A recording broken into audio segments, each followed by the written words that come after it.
সৌভাগ্য আসলে কি? গ্রহের দশা যা প্রত্যেক মুহূর্তে বদলাতে থাকে। কর্মের মাধ্যমে যখন আপনি ধন অর্জন করেন, তখন সেই ধন আপনার আগামী প্রজন্ম লাভ করে। সেটা হয় সে ভোগ করে বা তার জন্য তার ভোগান্তি হয়। আর এটা নির্ভর করছে আপনার কর্মের ওপরে। কি কর্ম করেছেন আপনি সেই ধনকে লাভ করার জন্য।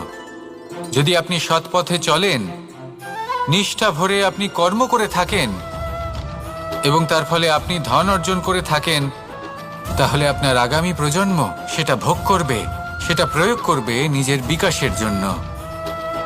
কিন্তু যদি আপনি কুকর্ম করে থাকেন, কোনো রকম ছলনা করে থাকেন এই ধন লাভ করার জন্য, তাহলে 100% আপনার আগামী প্রজন্মকে এর জন্য ভুগতেই হবে। তাহলে আপনি কি চাইবেন? যে আপনার আগামী প্রজন্ম